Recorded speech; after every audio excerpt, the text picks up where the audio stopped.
Finesse fishing works, but why? Well, today we are going to dive into the finer details of how the movement of those tiny lures matches perfectly into the hard wiring of a bass's predatory instincts. When we grasp this, and hopefully have a visual to go with it, we can fish with confidence when conditions are tough.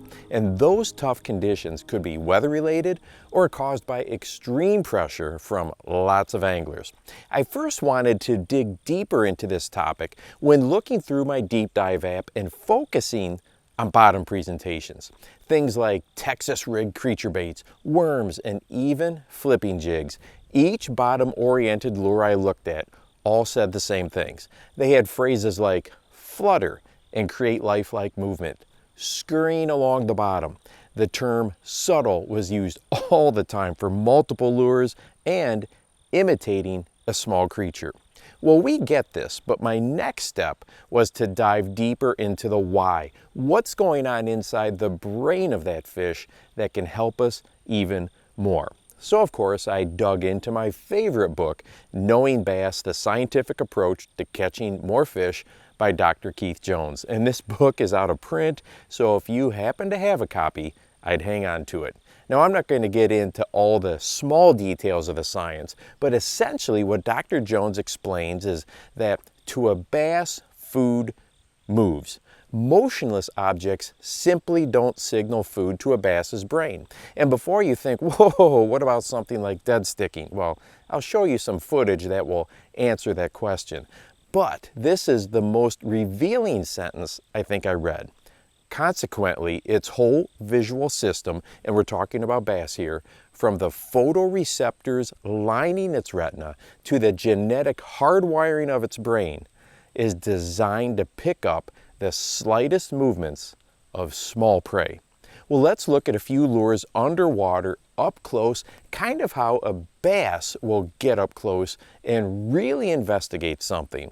And remember, we aren't talking about those days where bass are hyper aggressive when they will smash anything that moves with apparently not much scrutiny.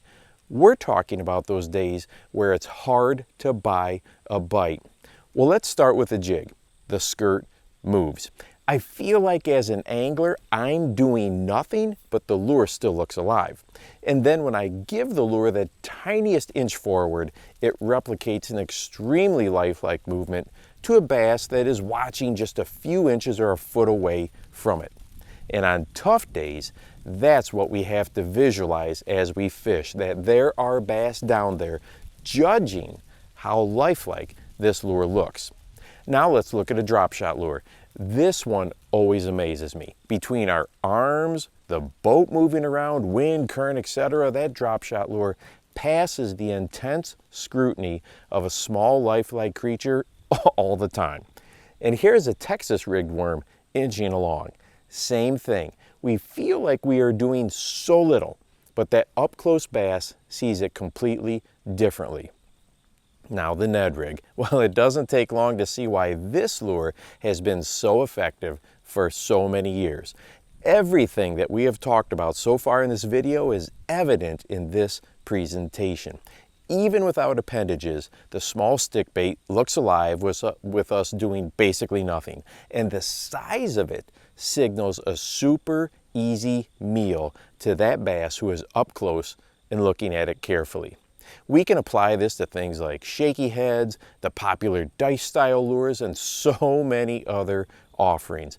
Bass scrutinize our lures much more than we realize. We may think we are fishing and nothing is happening, but in reality, we turned off a bunch of fish because of too much movement on those tough days. Well, I don't know about you, but I know that this is always a struggle for me personally.